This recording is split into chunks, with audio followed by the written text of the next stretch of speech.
following podcast contains possibly triggering material and strong language. The views, thoughts, and opinions expressed are the speaker's own and do not represent the views, thoughts, and opinions of the Ride the Rebellion podcast and Craft Show Digital. The material and information presented here is for general information and entertainment purposes only.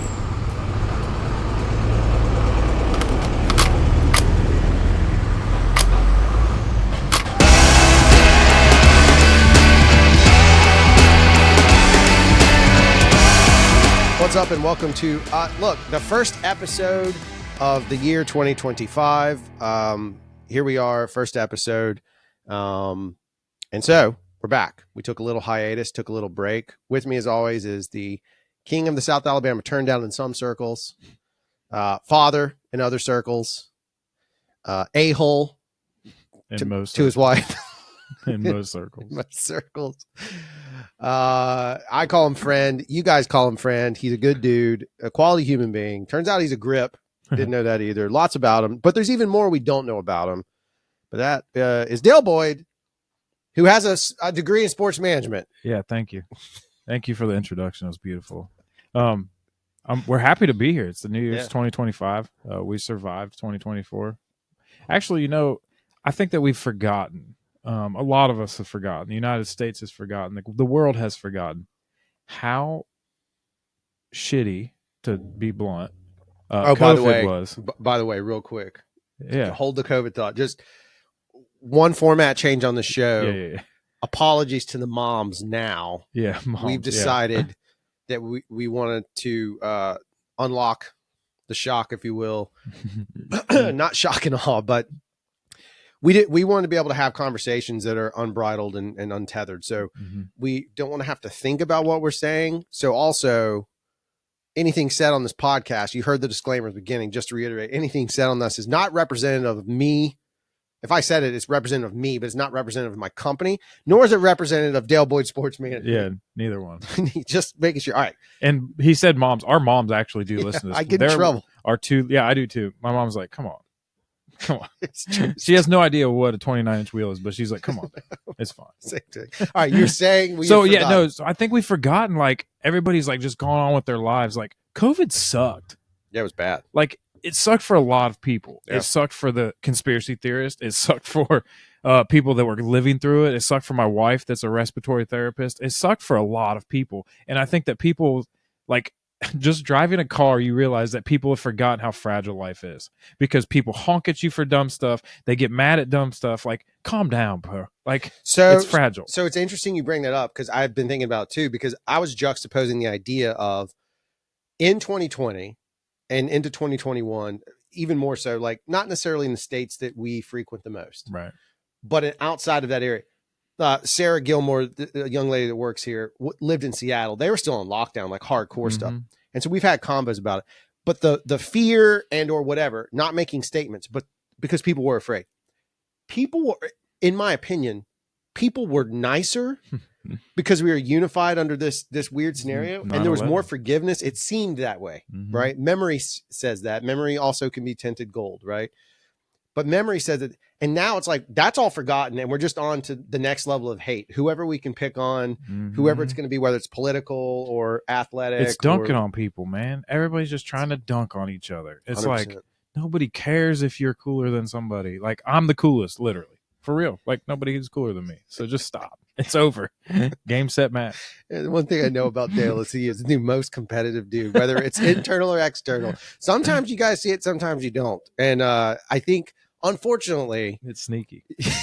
It's sneaky. But you would have been Tom Sawyered a little bit.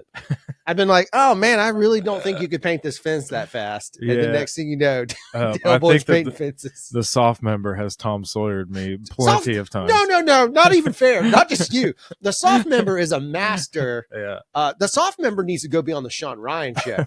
Yeah. He's that Speaking level of he's that level of insanity. Or ingenuity. That fine line there. One of the things that we wanted to do on this episode to start off the season, and we're calling this officially season 3. Are we season 4?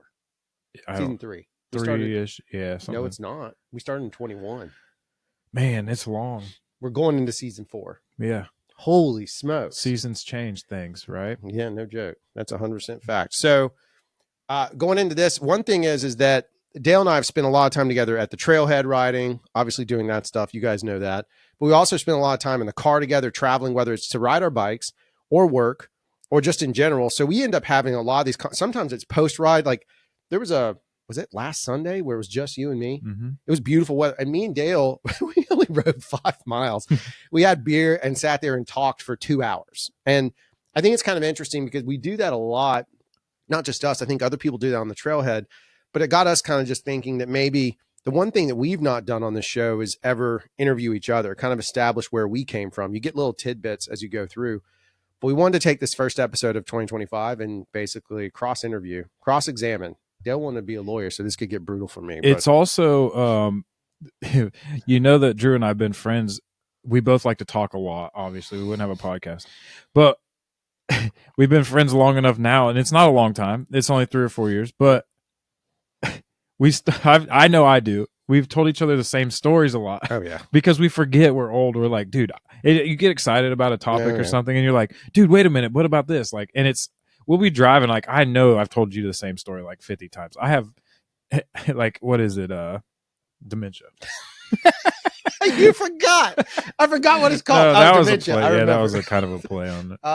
Yeah, it is interesting because we do that. And then there's casts of characters that are going to come up as interview, I imagine. But some of them Dale got to meet.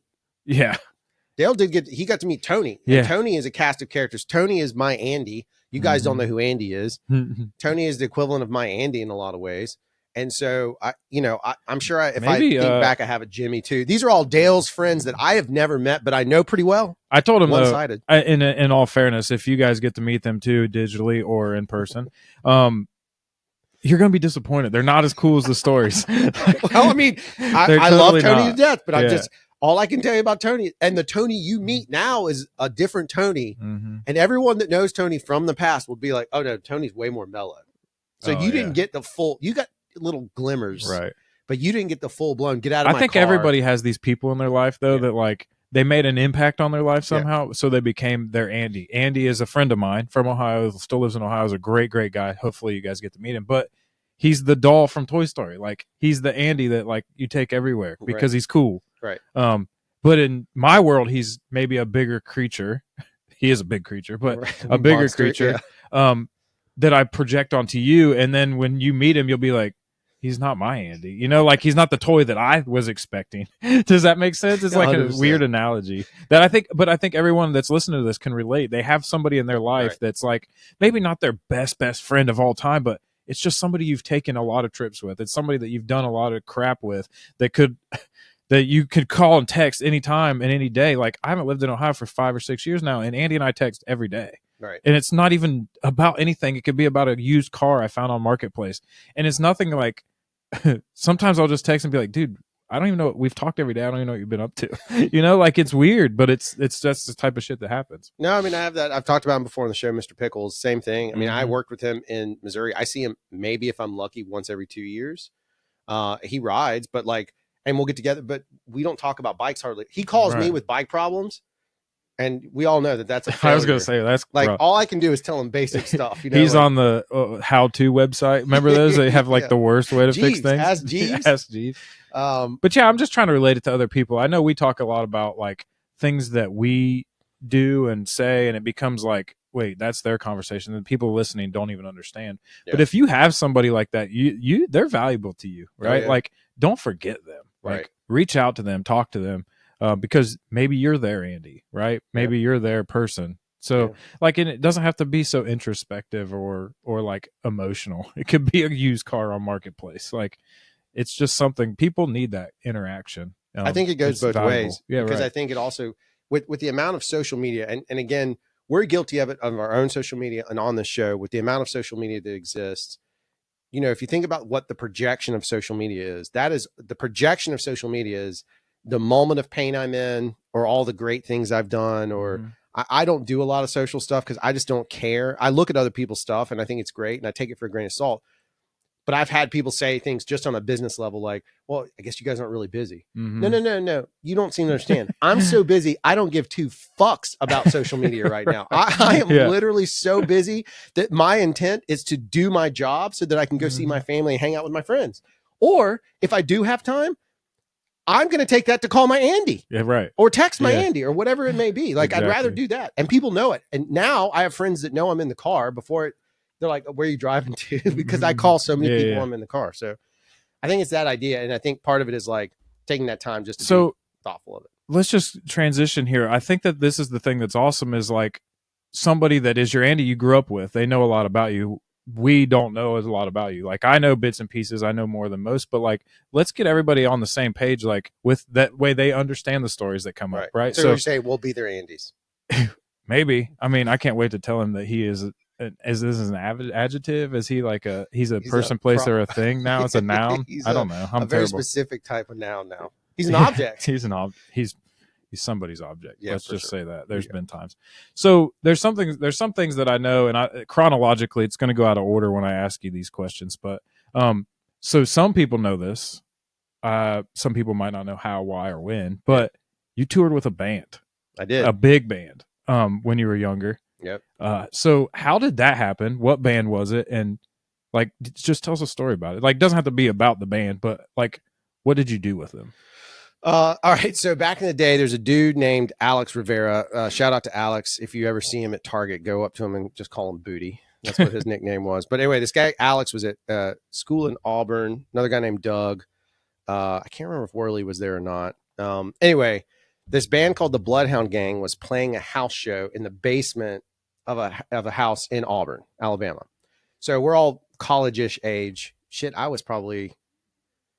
might have just graduated high school. I might have been 18. Wow. So we're going to this house show in Auburn. I don't know how my mom was convinced to let me do this. So we drive up. We hang out. She doesn't know you did it. No, she knows. Okay, she knows. That's another part of the story. But we end up going up there. We hang out. I meet Jimmy Pop. Jim Franks is his real name. I probably shouldn't have dead named him, but whatever. I think it's out there. But I end up hanging out with them, and because we love their music. And for anybody who's never heard Bloodhound Gang, they're highly offensive. Yeah, just stop right now and go listen to some because it's great. If you're in our demographic or age range, but it is highly offensive. Like they're canceled. They're currently canceled, just so everybody knows. This is in the 90s where it was pretty hard to get canceled, right? Yeah. So anyway, so we go up there and we start talking. I struck up a conversation. As you guys know, I'm like Dale. I'm pretty outward. Mm-hmm. And so I end up in a conversation with Jim. Jim says, well, we're going to be doing a tour soon. I was like, dude, let me shoot it. So I didn't think he was going to, I mean, I'm a kid from Alabama. He took me up on it.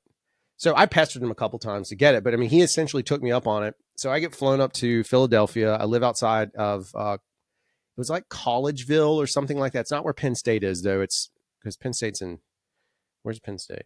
College Station. No, that's not Texas A&M. It's like College Park or something. Yeah, like but that. this is not that. It's outside of Philly.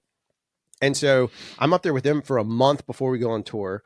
I'm building furniture. I'm like an intern, basically. I'm getting paid, but I build furniture.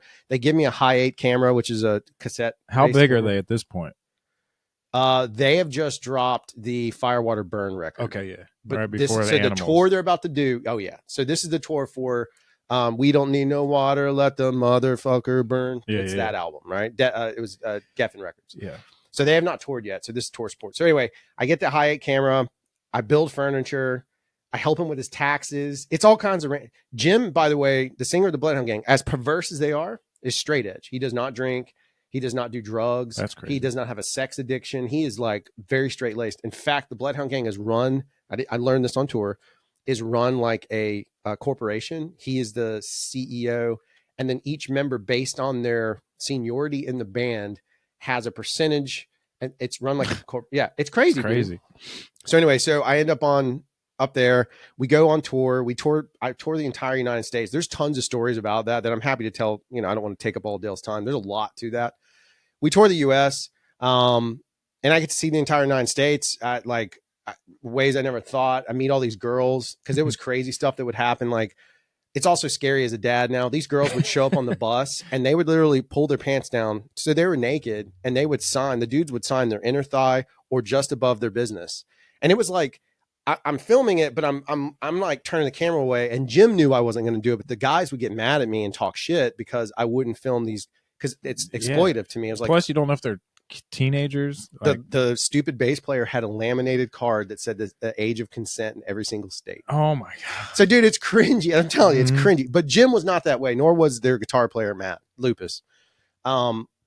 Anyway, so we go through the whole thing, and I do the whole tour. Meanwhile, my parents are like, so I would have been a freshman in college, and it was my second semester. So that's what it was. It was my second semester. Or second quarter back then. We had quarters. And my parents were like, hey, if you want us to keep paying for school, you're done touring with this rock and roll band across the country. The catch was they were about to go to Europe. So I would have had a free ride to Europe. I was also a drummer. Mikey, their drummer, was stoned so much that he couldn't play drums. I would have actually been the drummer. Oh my gosh. Because the Bloodhound Gang's music's not hard to play. Right. I would have been the fill-in drummer for the Bloodhound Gang potentially and toured Europe in a rock band. Like craziness. But I wanted to be a filmmaker more than anything else. Actually, I wanted to be at that time I wanted to be a journalist. So my parents dropped me off at the Chevron located on Demetropolis and Highway 90. Not my parents. The band drops me off. I called Jeff Worley. He's the only person, because my parents are kind of standoffish about me coming home, like in a way of like, oh, you want to be independent? So I didn't answer him. Jeff just drops me off. That tour, though, just the big summation of it all, that's what I did. But the tour was, I got abused a lot. Like there was a lot of hazing. So like, I mean, a lot, not physical, but it was a lot of, Dale knows this somewhat about me, but I was called lazy a lot, which I was not. I was up before anybody else. I was always ready to film, but they would constantly call me lazy. And then there was also a guy on the bus who was Jewish, and they would just Jew bash the crap out of this guy. So his name's Brett. So I learned very quickly. Also, I had a Southern accent, a heavy Southern accent back then, because I was from Alabama. Yeah. I was called a race trader. And all. I dropped all of my Southern accent. So all of my, like, you're 18 years old. It's pivotal. I basically went into the military and came out a different man. And so I came home, Worley picked me up. And then, I mean, there's lots of crazy stories. A girl named Holly. I can't talk about that on the air, but there's all kinds of wacky plant stuff. named Holly. Met the Mighty Mighty Boss Stones, which you've met the Mighty Mighty Boss Stones. Yeah. So lots of crazy. So that you mentioned story. in there. No, look, people don't know that. That to me, like, so I'm from a small town in Ohio. Like, we don't know people that did stuff like that. You know, like we're watching the Bloodhound Gang on MTV TRL at the time, you know, like that's where I'm at. You're with them. Like it's a different world. So like a lot of people don't even understand how that happens, but it happens because you're the type of person that puts yourself in situations to make things happen. Like you talk to him at a place where other people would be like, oh, I don't have an opportunity. You saw an opportunity because you're clearly not lazy. And that's what happened. Right. But you mentioned there, you want to be a filmmaker. Like, you did become a filmmaker, right? Like, and you made how many films, and like, how did that happen? Like, that's crazy too, because like a filmmaker to me was running around with your little VHS tape, like not the ones that Bug talks about in the past episodes, but them orange ones. Yeah, no, not those, but like that to me is like, it's baffling. And when I say that to people, they're like, oh, he made movies. Like, no, for real. Like not just movies, like big movies. Yeah. Oh yeah. So it's great. So I worked for a guy making science documentaries that are awful. Yeah. No. Like awful. High school, like have to watch in school awful? Yep. Oh, God. Yep. So I worked for that guy. I love him to death. But eventually I got fired. So he fired me. I got praised on a Friday and fired on a Monday. It was one of those scenarios. So I'm just married. So we end up moving to Missouri. So time passes. Stuff happens in Missouri. I lose my job in Missouri. You're going to hear me tell stories about getting fired a lot. I lose my job in Missouri. Hence why he owns his own business now. I can only fire myself. That is it. That's right. And so we moved back, and that company, the people that I originally was making science docs for, wanted to get in the film business. I had worked in movies prior to that. Like, so I'd been a location manager. I'd done all the stuff prior to taking the science job. So I had set experience and understood how to make a movie. So they decided they want to make movies. Part of the reason why is because at the time, two things happened. So first off, everyone needs to know that movies are a business. I think Dale now probably understands it more than anyone because he's dealt with it. But movies are really a business. So Barack Obama was president. There was a bill called Section 181 that allowed film investors to write off as a loss up to $5 million. It's so crazy. So you can invest in a movie, no capital gains penalty, right up to $5 million. So what that meant was, for filmmaking at that time, it was a booming period. All these guys with tons of money, they needed to sink money somewhere and get a tax write-off. They don't have to buy assets. They can put it into a movie. And if it works, they make money. If it doesn't, it's a win-win, right? They just write it off. They just write off the loss, right? So you can't do that with stocks. You can't do it with anything else. There's no other thing. Correct. But it's the same gamble as the stock market, that right? is passive. Like they give you Correct. the money. Like any other Correct. thing as a business, they got to run and fail. Correct. But this is Yeah. So anyway, so that's what sets it up. Well, the guy that I was working for decided he wanted to get in the film business. He wants to direct a movie, asked me to shoot it. I'm like, oh crap. I'll come back and do it. So I shoot the movie. God love him. I love the man. He's older, has an older sensibility to him. It has never been seen because it may actually be worse than The Room. Like it is seriously, The Room is considered the worst movie of all time. This may actually be worse. How long is it? Like the original It's cut a was full- the original cut was 3 hours. Oh my. So it's not like a short film. No, It's a dude. full blown terrible movie. And so from there, that guy was like, this movie's bad. He recognized it. Oh, at least he recognized Yeah, it. yeah. And he said, you got going forward, you're directing. So I had the job directing, but I didn't get to cast my first movie. It wasn't my script. It was his script, very science oriented. He was using science. He was basically trying to make edutainment out of it. But it had real money. I mean, these are $2.5 to $3 million a piece. He cast the movie based on pictures. So I get a cast. Luckily, most of them are very, very, very good people and very good actors. But I got cast with people that literally off a headshot. And so that started the spiral. So from there, we made 1, 2, 3, 4, 5 feature films. They progressively got more commercial because he kind of took, once he saw and I didn't know what I was doing, he took his hands off more and more. The biggest one being like budget wise was a movie called Sons of Liberty. That one had the most budget and whatever, lots to it. Then I made Convergence, which is this poster. You guys can't really see it, but it's right over here. Sons of Liberty is right above me. There it is. But then we did Convergence, and that's my most personal movie. That one's like deeply personal. I lost a friend, and anyway, it inspired the story. And then we did this movie called Nigel and Oscar. Then after that, he said, okay, so 181's going away. Do we have anything else we want to do? And we were like, yeah, I have this crazy idea to make this big steampunk thing. And he loved it. So we were on board. So we basically wasted a bunch of money on a, they call it a pitch project. And it was a very expensive pitch project that went nowhere. It got tied up in China, a whole big litigation. But it was this big steampunk thing where we turned Fort Morgan down on Dolphin Island into a whole nother world, like Star Wars level. There was huge sets. That's awesome. I had 5 Oscar winners on it as crew members. Yeah, it was nuts. It was an insane experience. The lady that does Lord of the Rings voices was my voice. It was, and I directed that with my buddy Horst, who's now in charge of production at Universal. But so it was, that's the cycle of what I did. So most of them you can find online if you want to watch them. Convergence, I think, is out, and No Nigel and Oscar's out there. The other ones may be a little bit trickier. So I've watched a couple of them. If you do get a chance, Convergence, you can kind of see the poster. Like, it's incredible to me that I'm even friends with somebody that has I don't understand how like script writing goes. I don't understand how I can write a story. I don't know that it can be turned into a movie, but Drew wrote the movie, directed it, and produced it. You do all of it. Yeah. So like when you watch it, now that I'm friends with you, like I figured it out because I like am kind of in your brain a little bit. Yeah. But like that, like when I text you and I was like, wait, is this what you meant? Yeah. And you were like, yeah, kind of. Yeah. So when you watch it though, and it has big actors in it, like actors that you recognize. So it's Bubba Gump as well. Yeah, Bubba Gump. And so like those, like that kind of stuff, people don't know about you, and you're very humble about it. So like you don't like openly do it. You're not me. Like I'm walking up like, bitch, I made some movies. Yeah. Like that's me. That's how I operate. But you don't do that. And I like, to me, that's pretty sweet. And like, it took me, I mean, I was friends with you for a while before I even knew it. And then I even still tell people that like, working with you in the industry that we're in now, like I told you this before, like, and I hope your clients aren't all listening to this, but like, they don't deserve the level of quality that you give them. Oh, thank you. You know what I'm saying? Like it's you have a ability or like a skill set or a weird, like, it's like you're Michael Jordan on your sets. So like having worked with other guys directing, like I see the difference. Like it's JV and varsity, no offense to those dudes, but yeah, like it's, and some of the, like we're making local commercials that it's like, dude, you're getting movie quality, you know, like setups and skill at a not movie quality rate.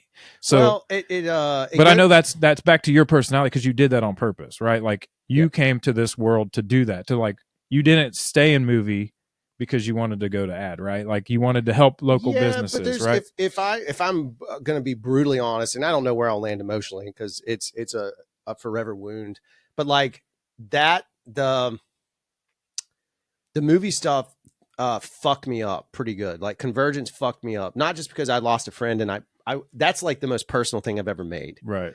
It fucked me up because the amount of shit you deal with when people see something. If you dump, I don't understand it from an athlete perspective. And when I get to interview, I get to ask that question. But like, I put everything I had. I went to Korea. I was looking at the tickets, but I've done all the stuff for that movie. I put everything I had in that movie. And when somebody, if you don't like it, it's fine. But when somebody attacks you for it, it's a cut that just it takes, like, it's probably never healed for me. And then I got into some litigation with it because I got ripped off. And that's the stuff that, like, one day I'm going to go after. I'm going to tell the real industry how it is for these kids that are coming up, because they don't know how much they're getting fucked over. I can't help them, but I just can at least warn them. But like, so I don't bring it up sometimes because while I celebrate all the work that those people did and the crew did for me, I got suicidal from it. Like, I was in a bad, this is pre-bike, so I can't even blame on mental health, having that as an outsource. But like, if I were to live in that past, I would never grow again. It is like, it is dead soil 100% because it's so painful. And so, I mean, it's heavy enough that, like, when I say suicidal, it wasn't a glancing thought. It was a legitimate, because I'm fucked up. I had a process on how I was going to do it. Oh, I knew, I had the whole thing set up. Because you're a filmmaker. Yeah. I mean, I was going out with a bang. Not to make light of suicide. Yeah. No. And not, but I'm on the other side of it, but it took me a long time. And some of it was things I learned over time. Like, some of it was related to my diet. And I've talked about that before. I've just never maybe been this blunt about it. And that's what the purpose of this is. But like, that's why I'm very conscious about the amount of sugar I intake, because for some reason, for me, if I have too much sugar, I get weirdly emotional, like wacky shit. And then the stress of that stuff. And then people just being completely confused by the identity of it. It's that kind of stuff. So yeah, I left. The reason I'm bringing this up is I have that same passion. It has to go somewhere. I have to direct it somewhere. Correct. Yeah. So the only place I know to direct it is into commercials and what we do now, one way or the other. So even if it's a local TV spot, and then I'm competitive. Yeah. So I get pissed when I don't perform. I do love it when you say you're not competitive, because I'm like, oh, I'm super competitive. You're competitive. I'm not Dale level competitive. I'm a different kind of competitive. Yeah, there's a difference. Like, I'm like competitive, like, I want you to know I'm better than you. But you're competitive where you're like, no, I'm better than you. Like, that's like the Jewish method.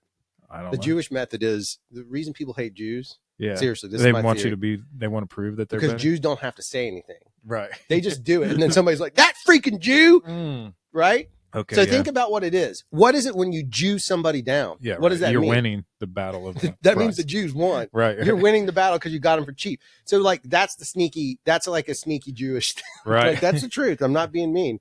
And right now I'm getting canceled by the Jews because I just revealed their secrets. Well, no longer access to those tunnels. So we're going to change a little bit. Like, here I have, these are, we're going to do, there's 4 separate questions. Okay. No. But they're all, so we're going to start with this. What's something that no one would guess about you that's a like? What do you mean by a like? Like something that you like, but no one would know. Oh, like, well, that you enjoy. That's like something that you enjoy. That's maybe not, like, people wouldn't guess that. Like, there's something that I enjoy. I can just go ahead and tell you what I enjoy. That could help you kind of think. Yeah. I'm a crime podcast junkie. Yeah, you are. Like, that's something that a lot of people don't know. I'm also a stay-at-home dad, so it kind of fits the MO. But I am obsessed with it to the point where, like, if I'm in the woods digging by myself, I'm like, I could find a body. Yeah. Like, that level. So yeah, there's something for me. But yeah, like, maybe it's not like that. Maybe it's food. Maybe it's whatever. No. I mean, I have a lot, but I mean, I'm public about most of it. But I think that I am a sucker from a movie standpoint. I really enjoy romantic comedies. Yeah, of course, your favorite movie is a romantic comedy. But I mean, I really do. I enjoy the concept of a good romantic comedy. I also like a good drama that will push me to tears. I love when art moves me to make me cry. So if somebody has art that can make me cry, whether sometimes it's been music, it's rare, just because I guess I process music. But if somebody has something that can get me to the point of tears, it endears me a lot more. And I like that feeling. Like I like being on the verge of doing the sniffle, holding it in, crying in the movie theater. Your wife's like, "What is wrong with you?" Oh no, I'm a complete. Yeah, I mean, hopefully it's a good symbol for my girls. Will learn, but you can be okay. But Yeah, that is one side, and then the other side of it is I've done a tremendous amount of military tactical training above and beyond that I don't talk about. But I've done a whole lot of stuff. I've been for those that. But you did it a lot for the movies, right? Like to learn it. Oh, you did it. This was just me. Okay. Yeah. I thought you did it for the Son of Liberty movie. Sons of Liberty movie. Yes, there's some, but this is all like I did all that stuff prior to that and then used it on Sons of Liberty. Oh, so awesome. I wanted to be a Marine. So sweet, but you're too lazy. I'm joking. Too Jewish and lazy. Yes, that's correct. That was just a little callback. So okay, conversely, like what's a dislike? A strong dislike of something. I this know, one's interesting because it really I hated I grew up hating jocks. Which is not that uncommon, honestly. Yeah, but I was a punk rock artsy guy, right? Yeah, right? And it's changed now. I look at our kids and it's different. Like your kids, especially, like they excel at athleticism. They excel at their grades. Avery excels at art. Mm-hmm. When I was a kid, and maybe when you were too, when I was a kid, it was one or the other. If you were an artist, you might have had good grades, but you probably weren't that great at sports. Yeah. At least where I grew up and where I went to school. And if you were really smart, you were definitely a nerd. And no one, not even a geek. Geek wasn't cool. Right. So there was like this huge thing. So if you were a punk rock dude like me, that I purposely would tank my grades because I didn't want to be too smart, because then that meant I wasn't in that category. Yeah. But I wasn't an athletic enough. I mean, they put the fattest kid at halfback. I played soccer, and they're like, put the fat one there so I would run more. Yeah, soccer was super dorky for us. It was not cool back then. Right. No, I mean, I'm from rural Ohio. Soccer wasn't even a thing. I mean, you guys you refused to call it football. But I feel like my friend, and you mentioned Jimmy earlier, we'll talk about Jimmy in the future, hopefully, but we kind of bridged this weird gap between that culture. Like, because we were great athletes, but we skateboarded. Yeah. So there was like, hey, we could mix these two cultures, and Jimmy's a ridiculously great artist. So it was like, am I 4 years older than you? Are you 42? Yeah. But that's a full year. That's a high school generational right, cycle. Yeah. So you might have been in. I was at the beginning of it because it was okay to do that. Yeah. Mine was not. Skateboarders, like we wore JNCOs. We were wearing Juggalo pants. Yeah. We wore Before the Juggalos. Pants. Yeah. Yeah. Yeah. I mean, that was the thing. Steve Brown. Shout out to Steve Brown. I still think though, like it was, and again, a lot of our demographic can probably relate to these stories, because I remember like kind of getting a little bit of like, you hang out with them? Like, I don't hang out with them. I'm just nice to them. Like, it's not okay to be nice to those people. Like, they're going to be changing your oil someday, to be completely. Dude, they were brutal. I mean, the jocks were brutal on me in high school. They were, there were some still, you know? Yeah, but I mean, I would get destroyed in the weight room and it was all that kind of stuff. And there was one dude that was nice to me. And I was like, oh, this guy's cool. Mm-hmm. And so the only way I couldn't defend myself. I wasn't like nowhere near the muscle mass I have now.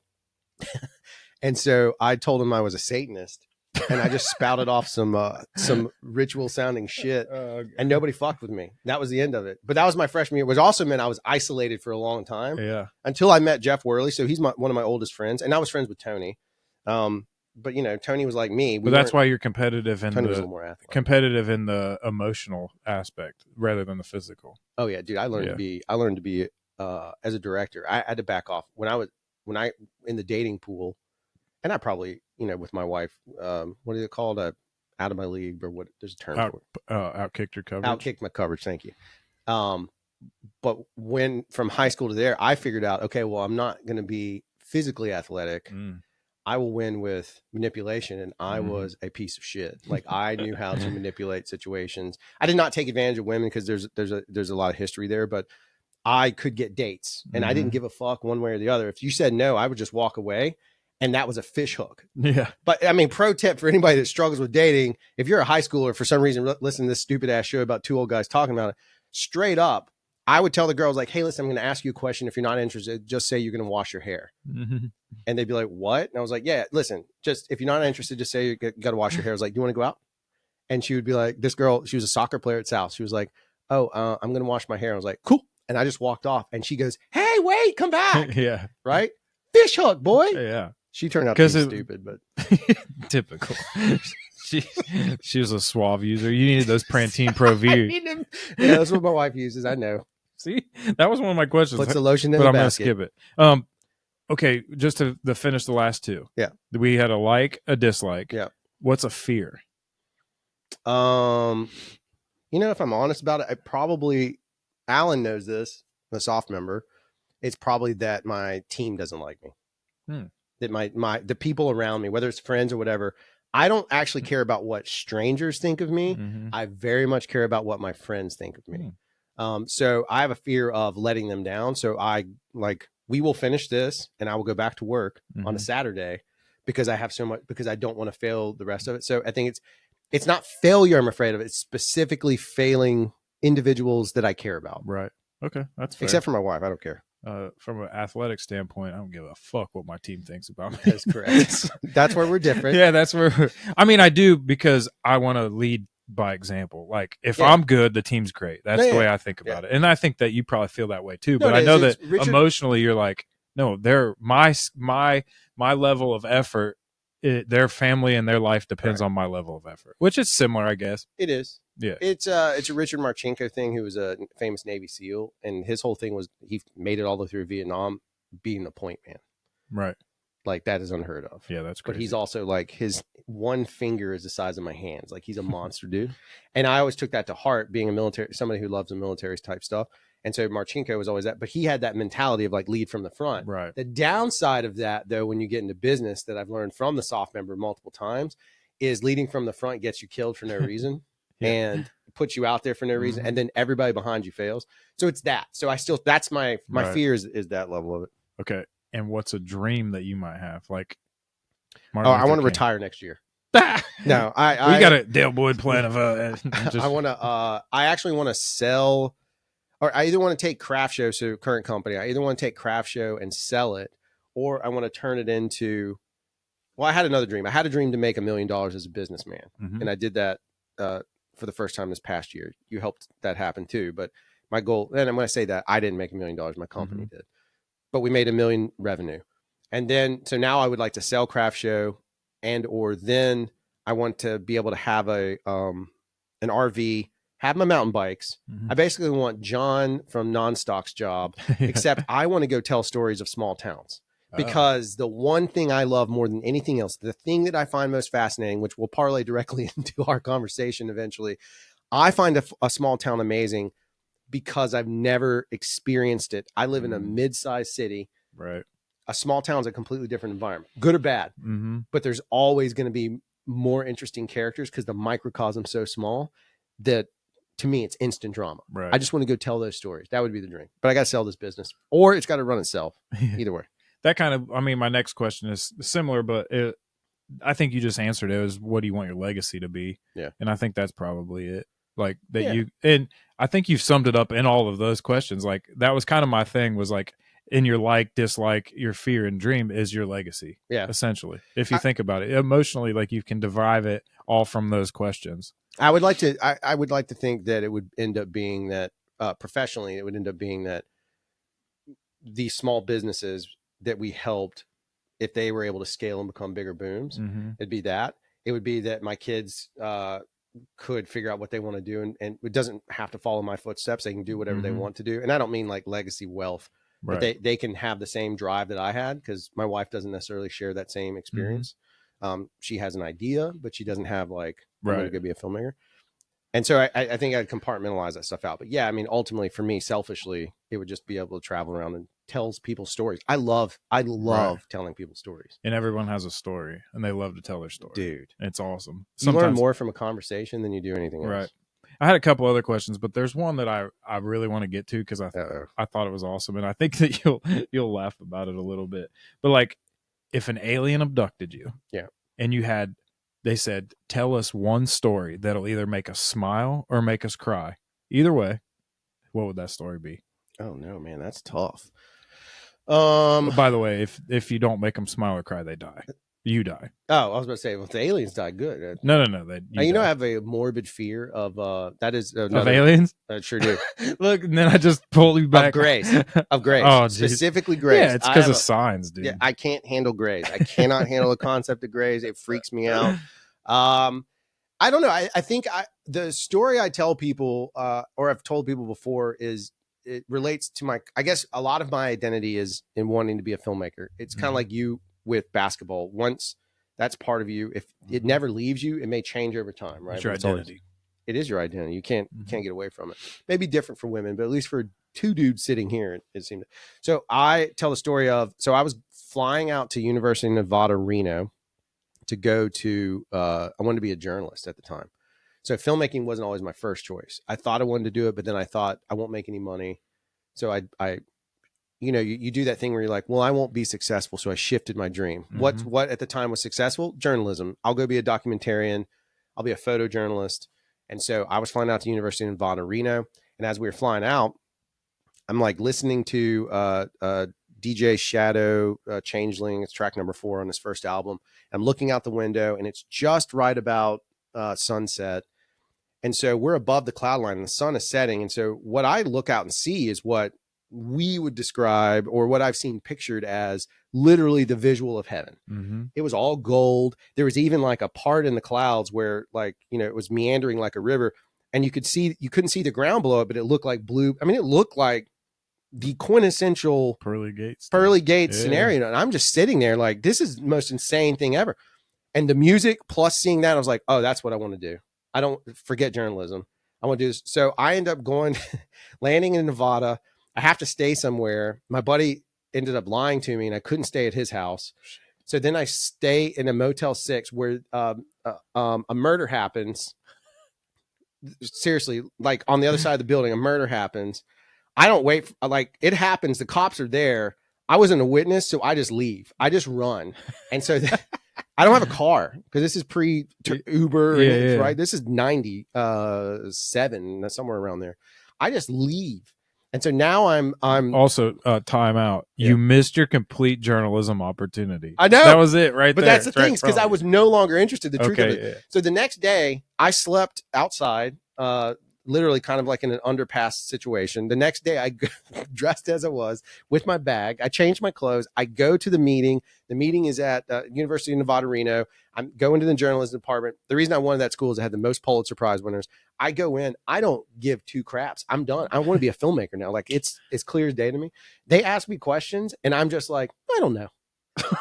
George Costanza. You sold it. I totally sold it. George Costanza, get back. The dude picks me up. He's like, great, you can stay at my house now. And I was like, why couldn't I stay the night before? I stay one extra day. I get on the plane and I'm back. And from that point forward, that literally is the defining moment that changed everything about my life. The reason I bring it up is, like, to your point, I had the greatest journalism story in the world right in front of me. I didn't care. Just wasn't awesome. where I wanted to be. That's a great story. I mean, that's perfect. I mean, it's not necessarily comedy. It sums up exactly what we just talked about, though. Right. Like, how you got to where you're at is essentially from that plane ride. Yeah, but I think that, like, everybody talks about the journey. I think the journey is very important, but I think the failure is where people focus so much on the journey or focus so much on the destination, they miss that it's both. You kind of got to have an idea of where you're going. It might change, but you got to at least be receptive, because if you get so blinded that you only forget, you don't see it. You don't know shit, and then you're stuck in a hole. You're also super lucky, because I've gone through my whole entire life and never had that moment, that like moment of clarity. You maybe, but I see. So I probably ignored it. I don't know if you have. I don't know. It's just I weird. I have a complete different thesis on Dale Boyd. This is our welcome to our live hour where we it doesn't psychologically evaluate each other. But I have a complete different thesis, and I'm going to use that point to.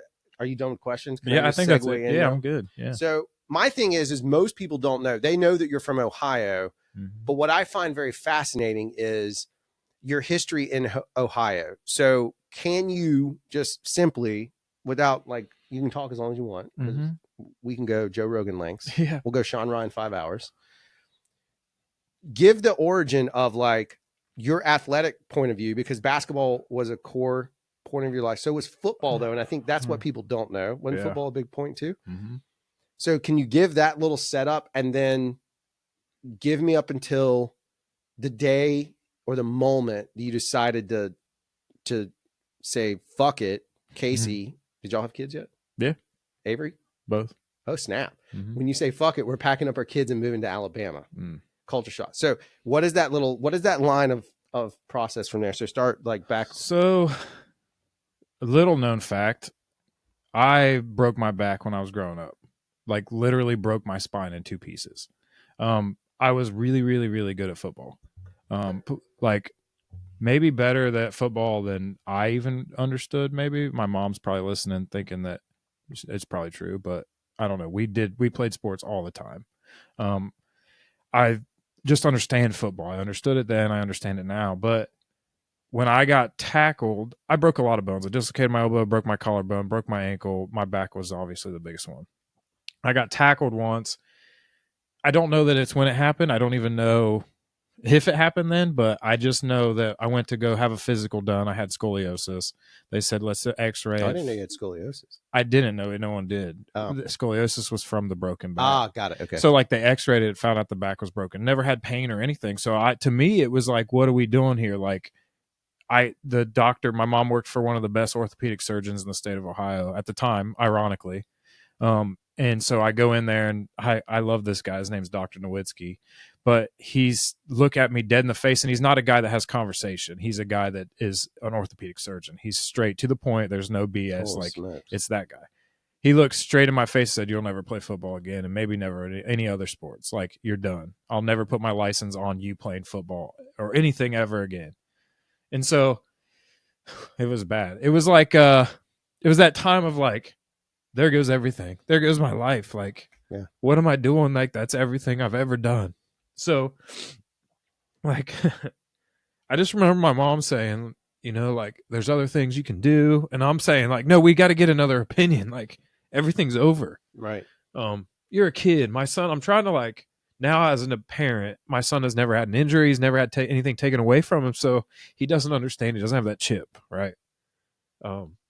So they took it away from me. I had to wear a back brace from here to here. I wasn't allowed to play anything, wasn't allowed to do anything for months. Still with no pain. Like, I never felt anything. Like, there was never a thing. That makes it arguably that makes it worse. It's worse because I'm like, it's not real. It's fake. Like, and so, I kept playing. Not football, obviously.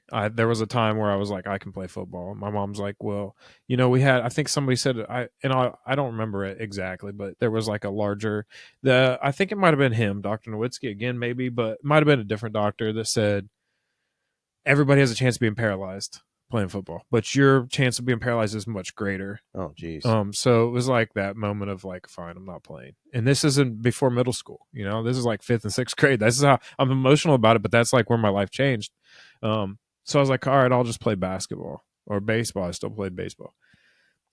I go play basketball in middle school. I don't officially get cut, but I get put on the team. They said, we're going to keep you because your friends are on the team. We don't want you to not play with your friends. I never played a minute 7th and 8th grade. They had this thing called, my mom loves to tell the story because my mom is more competitive than I am. And don't you fight me on that. You are. And more opinionated. And don't fight on that because you are. But they had a thing called the 5th quarter. So in the 5th quarter, I got to play more than everyone else. And I dominated it. And the coaches from other teams would always tell my mom, like, he's the best player in the 5th quarter. And I never got to play. And I still, 7th and 8th grade, never got to play. Cried after every game. Like, why? Damn. Yeah, it was emotional. It was bad. Still friends with a lot of guys I played with then, but going to my freshman year at one school. And so, like, I go to this school. I'm at one school and never moved schools in my whole entire life. The same school through my freshman year. Now, where is this in terms of, like, location in the state? In the state, it's the school that I was going to then was an hour north of Columbus, Ohio. So it's like. Are you in? Is this Indian Lake? No, it's not yet. Okay. So this is still in Marion. Well, it's in Prospect, is a small town if anybody's ever been up there. But so playing basketball, I make the team my freshman year. I scored a lot of points. Never played up any further than that. Played only freshman. And then after that, some other really emotional stuff happened in my family, my mom's life, and so we decided we were going to move. So we moved to Indian Lake. Right. Never been there in our lives. Never done. Didn't know a single person. We had been there. I'm sorry. We had been there because my uncle had a weekend house there. We'd always go there on the weekends and boat and stuff. But we'd never been there as like, we're going to live here. We didn't even know it was an option, really. It was a vacation place for us. It's an hour from where I grew up. So we're moving an hour over. I'm 14, 15 years old. My mom's going through this other life stuff. and it's just her and I, you know, like starting over, coming from upper middle class income to like nothing, living in a career, basically a attic. So we come there, and so that whole summer I was like, look, I can reinvent myself. I dyed my hair blonde. Like, I didn't have to be who those people thought I was. Right. Dyed my hair blonde. I'm going to be the new kid. Like, I've never been the new kid, and I'm 15. Like, this is going to be, and I knew that when the school that I went to, if you moved there, you weren't going to be accepted no matter what. Like, I was probably the first person from my family that didn't graduate from that school. So it was like everybody knew everybody. That was the way it was. So we moved there, and I was like, I'm going to be really good at basketball. So I practiced basketball that whole summer.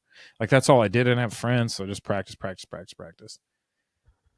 Come that sophomore year, like, that became my friend group. I became a basketball player, right? So basketball became my identity that day, like that moment. So the next 3-4 years, I'm going to camps all the time, and I'm playing basketball.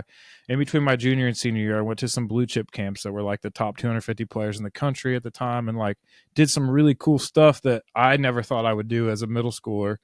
That's to me, I didn't know that portion of, like, just to paint a picture. Yeah. Broken back to sitting on the fucking bench. Mm-hmm. Like, basically rejected. I don't mean to mean, but right. I'm just gonna be candid. Broken back, like, rejected. Basketball rejected. Right. To then ended up in high school stepping into blue chip camps where the top players in the US are. Mm-hmm. And then I know some of this. I'll let you continue. But like, now you're on a level of, like, it just seems like it was a missed opportunity from another angle. Well, there's some other stuff that happened. Like, the coaches that didn't let me play in middle school happened to be at a game. I got yelled at by my mom and my current coach at the time, but the coach came over to me. I scored like 28 or 30 points or something. And he comes up at the end and was like, wow, Dale, you turned into quite the basketball player. And I told him to go fuck himself. I always was a basketball player. But as a 16-year-old, 17-year-old man, my coach was behind me, and much credit to him. And he's no longer with us. He's passed away, but he was like a father figure for me in that formidable years. He literally grabbed me, made me go apologize to him, all this stuff. He heard me say it. My mom was probably cheering, actually, because she hated him too.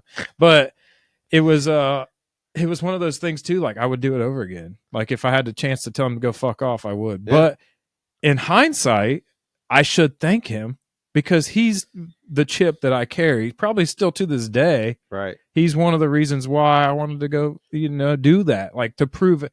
And I never had, here's something that you don't understand until it happens, is I never had that chip. And you can't, like, as an athlete, you cannot be successful. You have that chip with film, like 100%. You have to be great. You have to find a motivator that's external. Like, It has to. So yeah, went through high school, basketball became a thing. I started wakeboarding, I started skateboarding, I started snowboarding. I was doing all this shit that I never would have done. I baled hay and straw in the former town. And then I come here and I'm a wakeboarder, snowboarder with blonde hair, like dyed my hair blonde. I'm just a different person. And I was like liberating. It was awesome. And I'm working at a resort bar on the water, bussing tables in the summer. Like, that's how I grew up. I grew up in this town we might talk about that's, oh, I have questions. It's amazing. Anyway, I get recruited to go to, I still have every letter that I got recruited for. And my mom threatened to make an ad in the whole entire newspaper in the smaller town where I'm from when I signed my letter of intent. Like, she wanted to take out a whole ad with my picture, like, showing, and I'm like, no, we're not doing that. Like, it's not happening. And I had a letter. I have stacks of colleges recruiting me, and I got a great ACT score, so that helps your recruitment, because I wasn't going Division I. I'm not that good, or Division II for that matter. I was going to the Division III college. They don't give scholarships, but they give you a bunch of grant money, and so, like. But those typically, though, and pardon my ignorance on that, but typically Division III schools usually are academically driven. Mm-hmm, yeah. So the athleticism is a side product of, you're still going for an educational person. Yeah. Right. They're not just, you got to have some level of intelligence. Yeah. I mean, I think we had to have a 27 on our ACT to for an athlete, that's pretty. Yeah. Well, for an athlete, that's stupid high. Like, at those blue chip camps I was going to, they were like in between the basketball, you'd have to go to these like tutoring seminar stuff. And they were like, listen, you have to get a 21 on your ACT. Like they're talking to these guys. And at the time I'd already gotten like a pretty high score. So I was like, oh no, what are we doing here? Like I was so confused. Like, can I just go shoot or something? Like, do I need to be here? Am I exempt from this? Yeah. So, so getting recruited, that's a whole other story. Like recruiting is a weird thing because you are there and a lot of people don't get recruited. So like, it's completely alien to probably 99%. No offense to this audience. It's a weird because, and I have friends, I think I talked to Todd about it a little bit. Like they're really nice to you and they love you and you're the golden child. And because they want you, they need you. When you get there, they don't give a shit about you. You are just, you actually have to make the team. Like you're not a guaranteed onto the team. And I didn't really know that. I got there. I chose my college. At the college recruitment I went to, my head coach won his 500th game ever. Like, and so you go into a room and he's got his picture with all these great coaches. And it's like, I want to go learn from this guy. I'm not super athletic. I'm intelligent. So when you go to people that play basketball, you get these guys that run fast, jump high, and then they figure out how to play. I'm the opposite. I figured out how to play, and then I can't jump and run that high or fast. So compared to those guys. So you arguably your read is faster. Yeah, I'm like you read very quickly. So I've seen you read. I've seen you read it watching games with you. Basketball slows down for me, and the same with football. So I played quarterback in football, and like it just slows down. Like everything is in slow motion where it's happening really fast for other people. It's weird. It's so weird. It's you when you're directing. Honestly, sure. Like you see things that that other people have no idea what they're looking at. So. Basketball was my life. It was my identity. It was everything I am, and everything. You go to college, you're 18, 19, whatever. I got there. Basketball became a job. It was practice. We had practice from 4 p.m. Until midnight every single day. And from 4 to 6, you had a partner you had to lift with. From 6 to 8, you had a shooting drill with that partner. From 8 to 10, there was an assistant coach in there doing stuff. From 10 to midnight, the head coach would show up every day. From 10 to midnight was the only time it was mandatory. Holy cow. Mandatory. Right. If you don't go to the other shit, go home, you're done. Your accountability buddy is going to tell on you. Yeah. Yeah. You're not playing anyway. Right. So I go into this season, my freshman year, thinking I'm going to be a basketball player. Like I'm a college basketball player. Get my picture taken with the team. I'm in the team photo. We're a Nike school. We're getting free shoes. I'm doing this whole thing. Like it was awesome. We were the number 1 team in the country. We became Division III. We are the best team. We never lost. Like they were amazing, like very, very good. So I'm at practice every day with these guys. It's a drill sergeant thing. There are tons of stories. So I remember, I don't know, it was 2 or 3 months in to practice basketball, school, everything. My mom called and was like, hey, Grandma and I just ordered some shirts with your name and number. What's your number? Like, we want to be there for your first game. I was like, all right, well, cool. I'll meet you there. And she was like, you'll do what? And I was like, no, I mean, I might go. And she was like, oh, you're not going to travel with the team. You're not going to be there. And I was like, no, I quit. And so it was like, I had never made a decision on my own like that. There was one day I just woke up and I was like, I can't do this. Yeah. Like, it's not who I am anymore. Yeah. I just took my shit and sat in his office and never went back. Wow. And so it was, I never left my dorm room for about 4 months. I just literally laid in there. Yeah. I never knew what depression was. I didn't know what it was then. I know what it is now, but I laid in that room and watched videos and movies. Never left. Like I went to class and I'd come back. I never left. I wouldn't go home on the weekends. I didn't do anything. I didn't play basketball for probably almost a year, maybe. I quit and was just done. That team that I was on won the national title. You are kidding me. Yeah, they were the best team in the country by far. I quit. I guess it was like a few months before they won the national title, but yeah. And so when you quit a fraternity like that, your persona, the guys that I played with, they'll never talk to me ever again. Like right, it breaks that code. Yeah, once you're out of that locker room, you're done. Yeah. Like they never talked to me on campus ever after that. But I started playing basketball again after that a little while. My intramural team became better than the actual basketball team after they weren't good. And I told the head coach that. So that became my competitiveness. But I gained weight. Like I was 180 pounds, like athletically cut and fit. I have stretch marks still from it because I gained so much weight from just sleeping and eating. It's something that no one prepares you for. And you're 18, 19, an athlete or anybody. You go to college, and my college roommate was a football player. He was never there. He didn't give a shit. Yep. We went to high school together, but he still didn't care. He's like, dude, you're getting lazy. It's like you're a dude. Like, yeah. So fast forward, I graduated from that college. Graduated with a high GPA. It's a premier college in Ohio for academics and everything else. So I stayed there. I sucked it up. Fought through that. So to me, like that's a big thing. I'm rambling right now. I know. No, but, it's all. But look, it's a dense storyline. I ask you a long question. Yeah. So fast forward, I moved back to Indian Lake. No direction. I have a bachelor's in sports management, a minor in coaching. That was what my degree was. I wanted to go to law school. I probably should have gone to law school. Some of my friends that I was in school with did go to law school. Moved back to Indian Lake. My mom was high up at a company. She let me come work there. I went and worked there for a couple of weeks until my ego couldn't handle a peon asshat telling me what to do. So I quit in the middle of the day. She was not thrilled about that, but it happened. Bar I worked at in high school to come back around. I went there, and the guy that bought it was like, dude, will you run this place for me? Cool. Yeah, absolutely. So I run that place for him for a while, and then still no direction. Like, what am I going to do? I'm the most educated bar manager in this county of this small place. Then I got hired at Honda. I managed an athletic facility for Honda for 10 years. At Honda, had a full gym on campus for their employees only.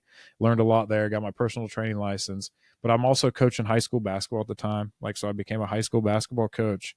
My wife was a cheerleading advisor. We lived at the lake. We had boats and Jeeps and cars, and we had the all-American dream, right? Like for some people. And one day I was just like, I don't want my kids to grow up in this world where this is their future. Like, it's okay. Some people, I don't hate it. That's their world. I'm cool with it. That's fine. But there's so much in the world that we never had done. And there's so much that we had never thought about doing because we're in this, like the town I lived in is 30 minutes from Walmart. Like we didn't have like anything, no diversity whatsoever. Right. Everybody looks like you, sounds like you, talks like you, and it's probably your cousin. That's not far from here though. No, it's. I mean, we have diversity. In hindsight, right? A lot of cousins. Still could be your cousin. Yeah, there you go.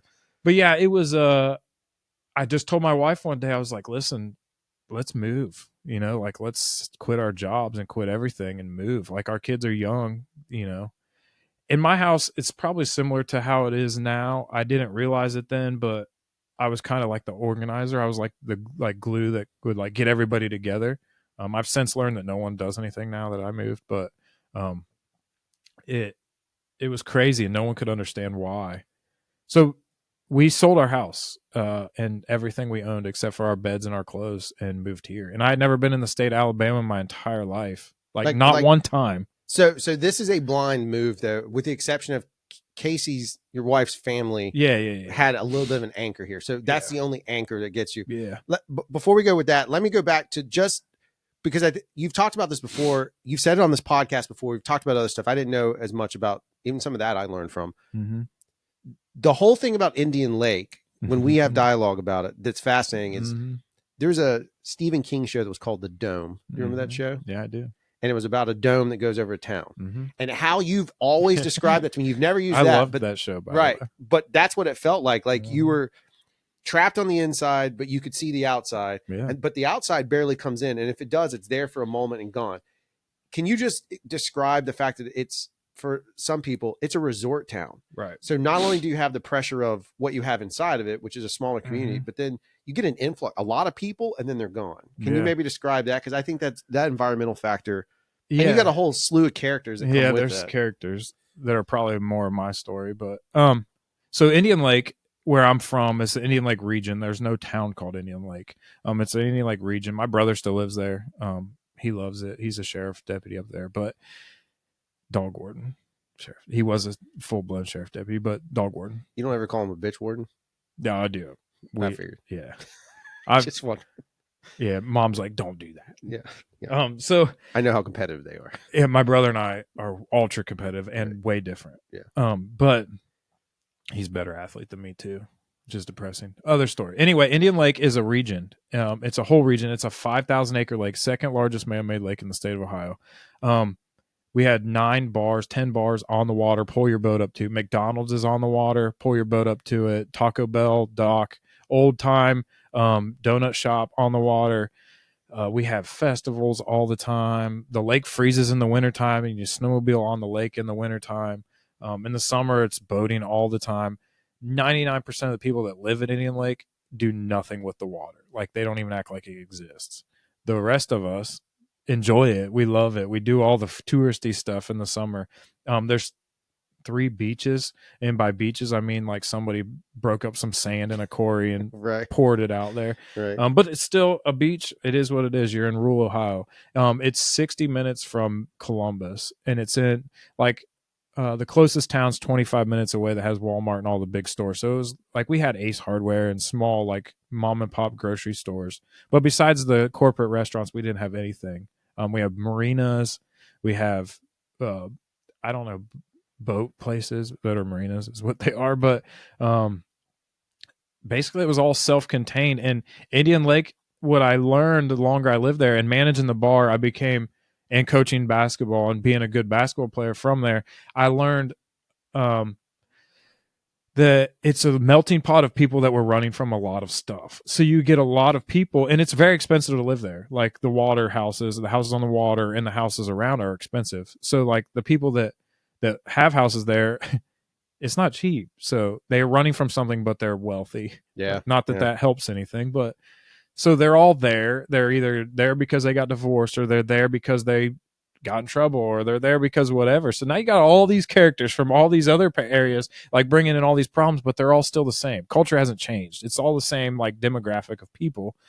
So I got to meet a lot of really cool people. I got to see a lot of really cool people, but yet it was still under the dome that you said. Like, it was still underneath that cloak of, this is just Indian Lake. There's barely any rules. Like, it's like a island in the island paradise, you know. Like, it's a weird culture. It's a weird mindset.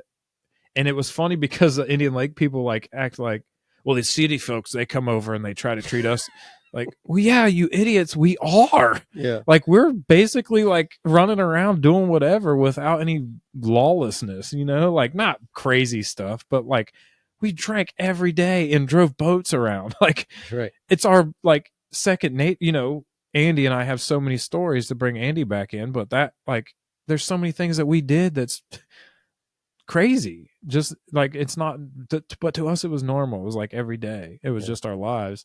And now that I'm removed from it, I look back and I'm like, it is a special place. It really is. And I think that my mom knows that it is special for her. It's always got a special part of it, but it becomes like anywhere you live. It's just part of life. It's just another day, and it's wintertime up there, man. Like, wintertime sucks. Like, they're getting 8 to 12 inches of snow right now. And like, that's not cool. Right. So it is cool technically. Yeah. But yeah, so that's where I'm from. That's it's probably more glamorous in my stories than it is in real life, but I think that people take it for granted. They really do. Indian Lake had a lot of history in it. There's a lot of like mega history back in the day, riots that were there, things like that in the 60s. But even people that live there don't know that. But now that I think about it, now that I've been talking a lot, I noticed that was it, moving to Alabama blindly and not knowing a soul. Never mountain biked in my life, by the way. It was the second time in my life I had done that. Yeah. So I had done it in high school, but this time I hadn't had something taken away. It was weird, like I hadn't had, but I got a chance to reinvent myself. And I don't think that people. But I think when you moved to Indian Lake, you reinvented yourself. That's what I'm saying. It was the second time I got to reinvent myself. So while something got taken away, it's still, there's always a catalyst is where I was going to say. Even if we go talk about mine, there's always a catalyst that gets you to that point. And whatever it is, sometimes it's a pain point, sometimes it's an opportunity, both. But it's always that shift. The crazy thing about the Alabama move is that the catalyst wasn't about myself. The catalyst is about my kids. Yeah.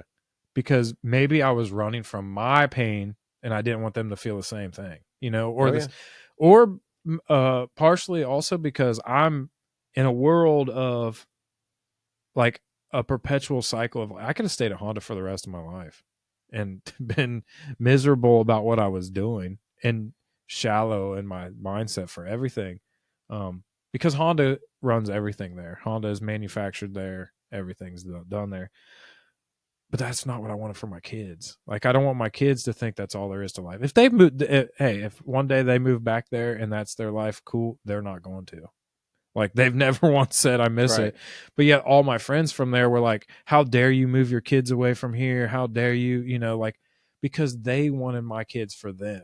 They wanted my kids because they're probably going to be good athletes. And that's the way it is. Well, it's an interesting thing because as a parent now, I look at stuff and I look at how, if your kid is, and when I say different, I don't mean like they're a weirdo like I was. I mean like different in the sense of, or you want them to be different in a sense of like not follow the status quo, like your situation.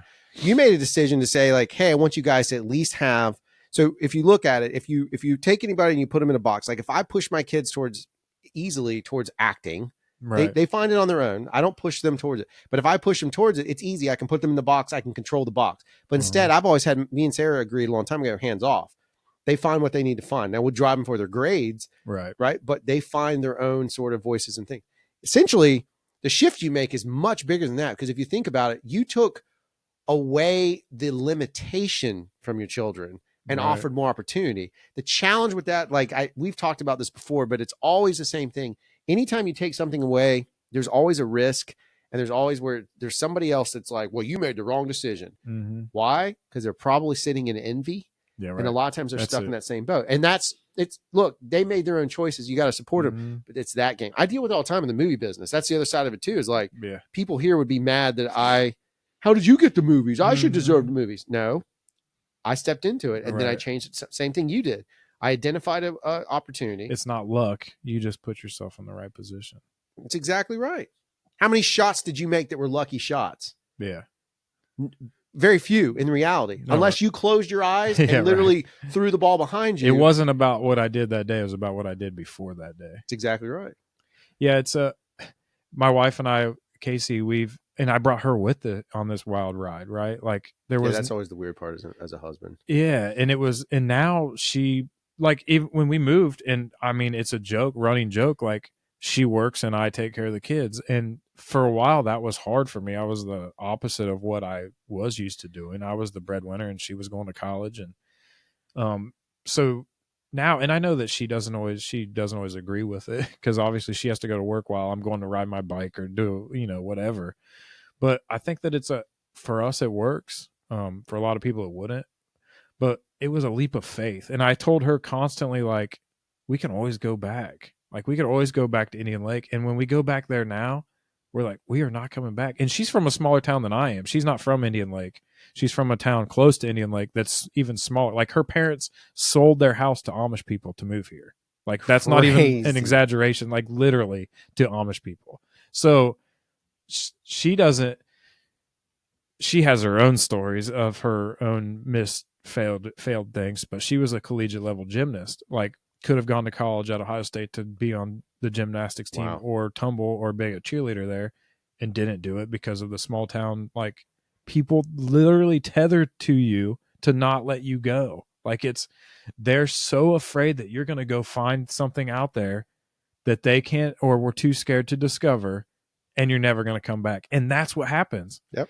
And what's crazy is once you leave, all those people forgot about you, right? Like, you didn't matter. I don't mean it mean. No, you matter to them, but it didn't matter enough for them to like. Andy still matters, Right, back to our yeah, yeah. Andys. Jimmy, but Jimmy left. Jimmy left. Jimmy was gone before Right. everyone. So like if you go think about them, like those individuals, those people, they make that shift. Same thing, because I grew up here, so I'm in the Indian Lake scenario more so, and so many people get tethered and they get stuck and then they get bitter, Mm-hmm. and it's because they never left and they never made it. A lot of them do, some of them don't, but and it's the same thing. But then as soon as you go, when I moved to Missouri, people didn't care. Uh-huh. The friends that cared would be like, hey, I know you're coming back for Christmas. Can we go ahead and set a night we can get together? Those people. And then they moved away. They don't even live in Mobile anymore. You know, it's like, so I get it. It's crazy though, because I go back now. John Mackey, our first ever guest, he went back to Indian Lake with me. And when we went, it's so weird because it was celebrity stuff. Like, he can probably vouch for this. I couldn't even sit down at the bar. People wanted to take pictures with me and like talk to me and pull me off to the side and go show me to their friends and be like, this is Dale. Blah, blah. I'm like, I don't even know what you're talking. Like, why? Like, it wasn't because of basketball. It wasn't because of it. It was because I got out. Yeah. And it's so crazy. Like, it's not, Andy travels a lot, so he gets to see a lot. So he understands it. But like, I don't know, man. And I was those people. I was 100% those people. I was like, how would you want to leave this? We have a lake. We have a great school. We have our friends. Like, why would you want to leave? Like, there's no point. We have all the money we need. Like, we're good here. We have all the food we need. Like, let's just stay. But now that I see my kids like culturally, socially different, diversity, like, I mean, I spend once a year, twice a year, 3 times a year. Still, I'm doing things in this region, the Gulf Coast, that I never would have done, food I never would have eaten, just a ton of stuff. I laughed when I was at Bogue Chitto's at a bike event. I think I told you this, but I'm at a bike event at Bogue Chitto. Toby and the boys got me a little cabin to stay in, or a part of their group camp thing. I'm by myself. Like, the people that I know there are not from here, Mobile. They're from Louisiana, and I do know them. Carrie was there, so shout out Carrie, but she was camping separately. I'm in the shower. I'm intoxicated ish, but I remember like going to take a shower, and then like I'm gonna go hang out. But I remember just like looking around in the shower in the dark, like, shit, how do I get myself? It was a moment of clarity. Like, I'm a small town dude. I'm in the middle of swamp people land in Louisiana. Like, how do I get myself in these places?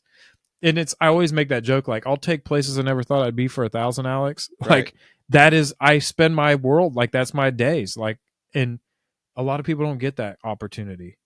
No, not at all. Like, it's, to me, I've sacrificed a lot of monetary things, a lot of other stuff to have the opportunity to be in places and do things that I never thought I'd ever do.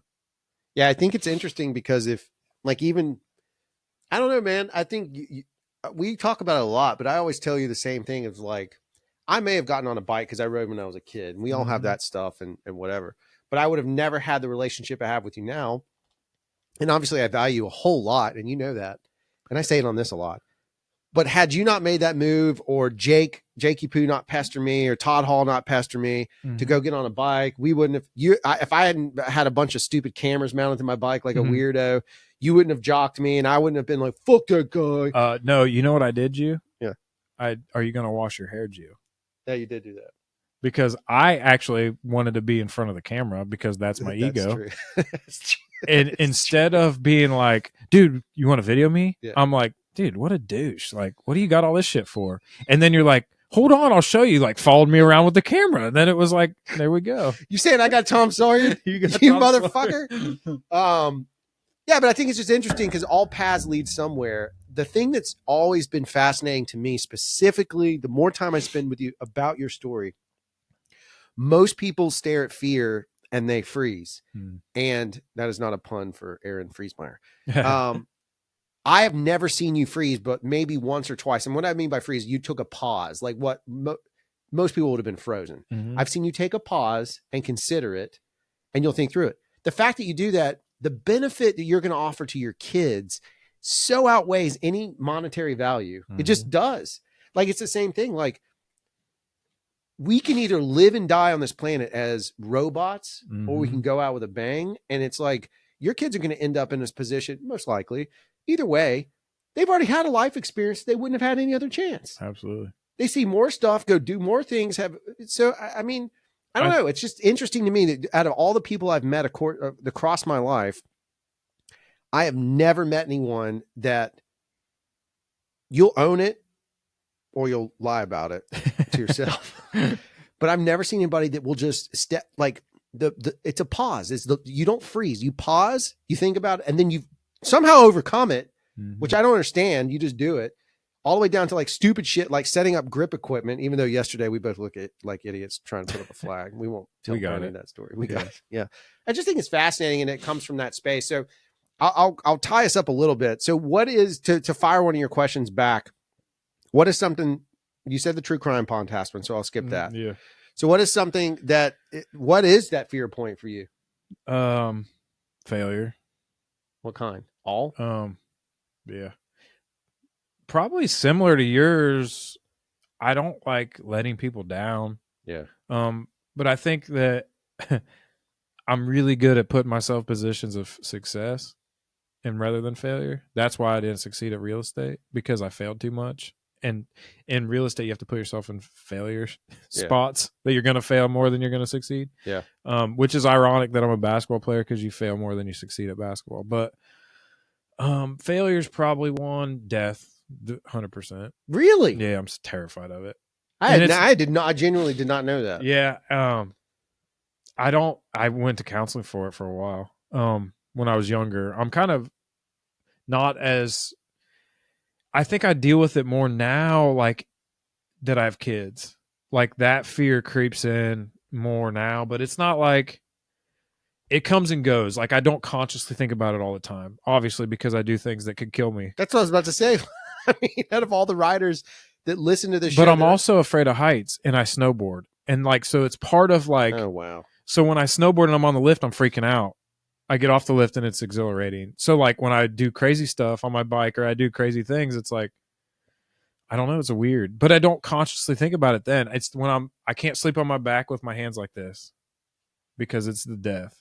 Wow. Like it's weird, dude. And it'll hit me like while it'll hit me to the point where I'm laying on my back in my bed, Casey's asleep, and it freaks me out enough I have to get up, go walk around and get a drink or something and do what my counselor taught me. I mean, well, that's interesting. But you had that from a kid?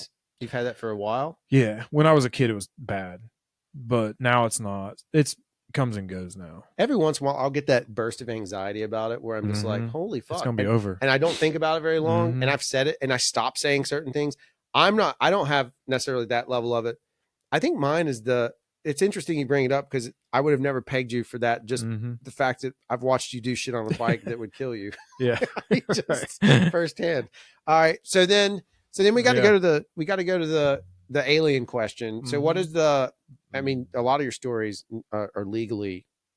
Yeah. The aliens would be like, fuck you. You can go, bro. Yeah. This dude crazy. But is there that one story, the aliens take you? What's the story that I wouldn't say defined you, because I can't. Clearly you're not a singular story, but what is one of the ones? What's a random one that this audience would have no idea about? How about that? Man, I didn't know my own question was getting turned back on me, so I didn't think about it. Let me tee it up, then I can throw one at you. What about like all the wacky shit with your uncle? Oh my God. Yeah, this audience definitely doesn't know this. So this is, sorry, Mom, I love you. I know you're in Ohio, but this is the one thing I miss about Ohio the most. So every single year, my birthday is on Labor Day weekend. Every single year, I'm really close with my uncle, or he's like my dad, kind of. I'm close with my dad too, but my uncle and I are really close. We're very similar. We have very similar person. My uncle is the mayor everywhere he goes. Super cool dude. He's literally the coolest person in the room, unintentionally, everywhere he goes. So there's an event every year on Labor Day weekend. And when I was a kid, my dad would take us. It's the National Coon Dog Trials. Okay. So I'm glad you brought this up. So the National Coon Dog Trials is exactly what you think it is. It is they go there and they race coon dogs in the water. Little known fact, they race greyhounds. Greyhounds track coons too. I did for not miles. know that. They drop them off like 5 miles down the road, and you sit around this tree and you're waiting for these. You hear them in the woods sprinting, barking, crazy. Oh my God. So they're all working dogs. They're not treated like pets. They are what they are. They are coon dogs. It's a lost art. It really is. Like where the red fern grows is how I grew up, like that. So when I was a kid, we would go there. My dad bought me my first shotgun there. You could buy, so it's not only the coon dogs, it's acres and acres of flea market. Literally anything you can buy on the planet is in this place in the middle. There's nowhere stores. There's no stores. It's in the middle of nowhere. Every year when I would go, my dad always had this rule we had to leave by a certain time. And I was like, why? Like Shenandoah, the country band, played there every year. Ronnie Millsap played there every year, the country singer. And I was always like, we would get there very early in the morning when the gates are opening, and people camp there. People stay there. It's like it's a festival. So we always had to leave early, and I was like, there's going to be a day when I'm going to find out why I have to leave this place so early. Like, why can't we stay past dark? Like when you're a teenager, Oh my God. I'm 14, 15. I got a shotgun. I'm proud as shit walking out at 5 p.m. while the party's just ramping up. Like, what is going on here after dark? I'm going to find this out. My uncle had a booth there every single year, like sold stuff. The same guys would be beside him. These guys from Indiana, Kentucky, like all these people would come back. And it's a national thing. There's people from everywhere. So I get old enough to stay past a certain time. I found out why we had to leave early. And it was pretty quick why I found out. But Amish people carry around jugs of beer and milk things. Like Amish people are plowed. Everybody's trashed. And you're riding around on golf carts and lawnmowers and whatever, going idle speed. You're never going fast because people are walking everywhere. You're drunk. You're doing stuff like there's a putt-putt thing. A dude's got guns, and he's like, hole in one wins a gun. There's a lot, you're putting to win a gun. There's the concerts. There's a school bus with nefarious women in it that you can pay to go in one side, come out the other with a smile, if that's your thing. Yeah. My uncle's hilarious, dude. He was like, hey, I'm going to show you this. He showed me it all. Like he pulled back the curtain. He was like waiting for you to get to 100%. Right. And when he found out, he knew exactly what he was putting me into. Good Lord, so that's the best. It wasn't like we did these activities. Yeah.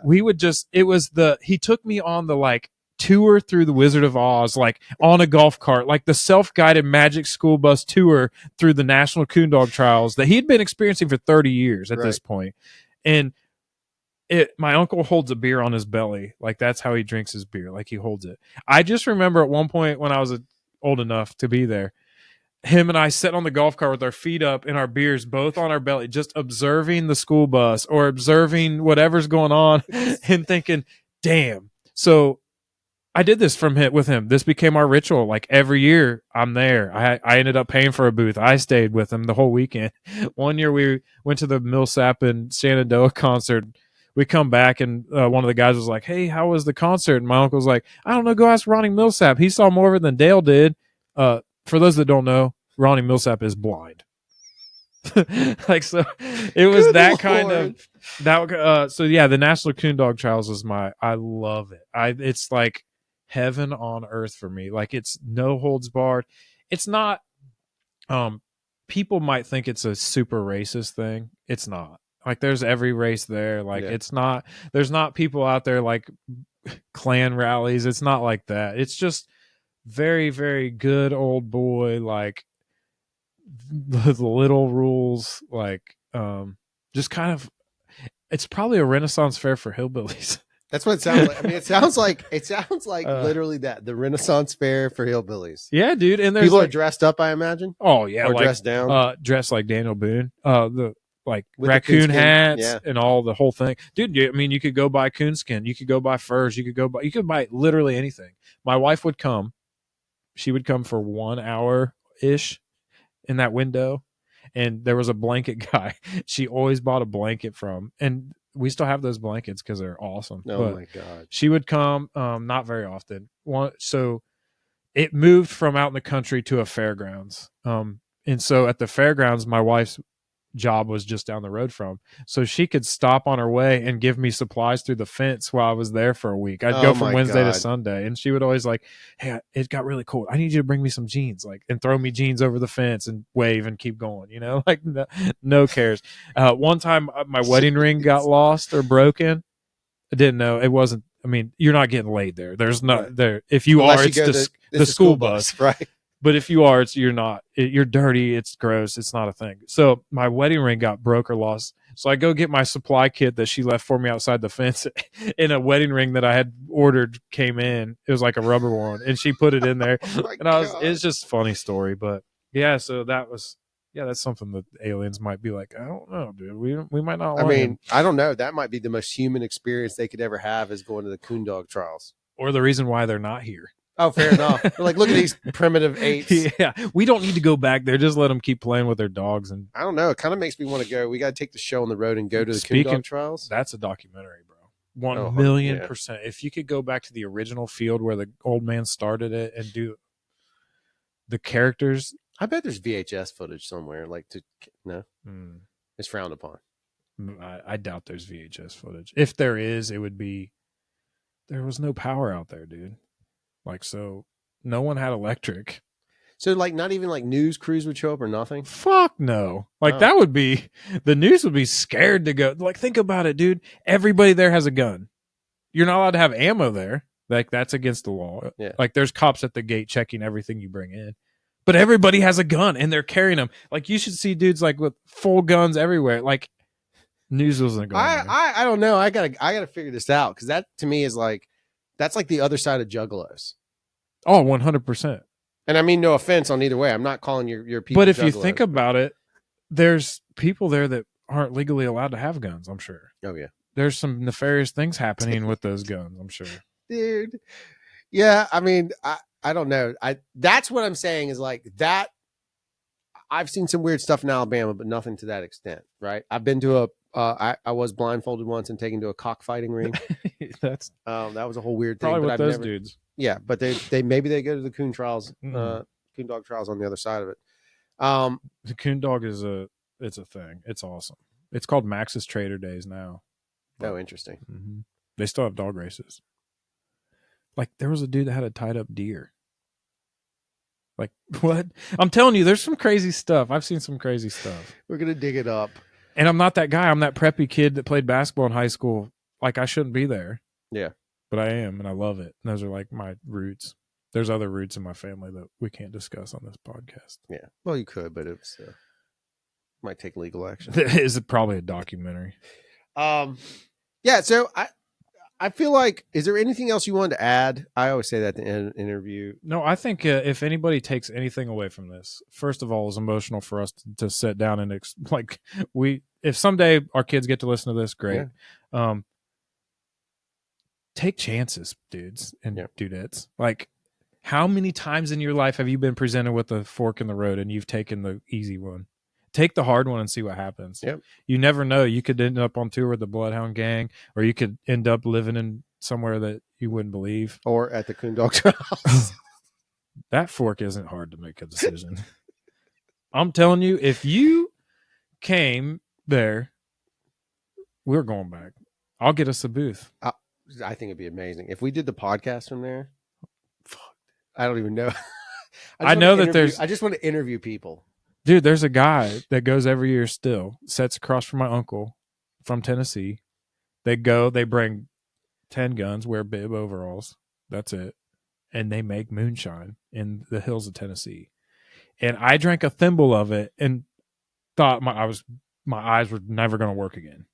It's legit. They're old boys from Tennessee that make moonshine. God. But yeah, that kind of stuff. There's those people are there. They'll never be on camera though. No. I think it's a good point. Spy glasses or something. I think it's a good point. We all get to that spot, and don't send anything you shouldn't if we're going to talk about mountain bike people. But I think in life, if you don't take a little bit of risk, then you kind of just miss all the stuff. Mm-hmm. You know what I mean? Like, it's like driving somewhere. Sometimes like taking that exit You can get there fast by staying on the interstate, but sometimes those backwoods is where you find that really something amazing might happen, or the sunset's better, or you see the lake no one's ever seen, or whatever it might be.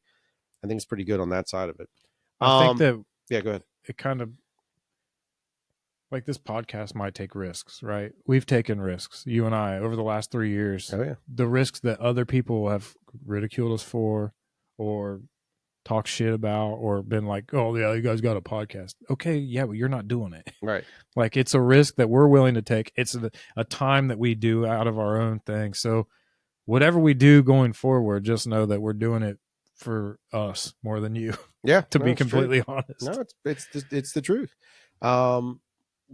You benefit from our journey, and I think that's the beauty of conversation and having friends, and again, and we're both so different. Like, obviously you guys just heard some of our stories. Like, we're from totally different sides of, but we both came to the same spot because of risks that we took. That's exactly right.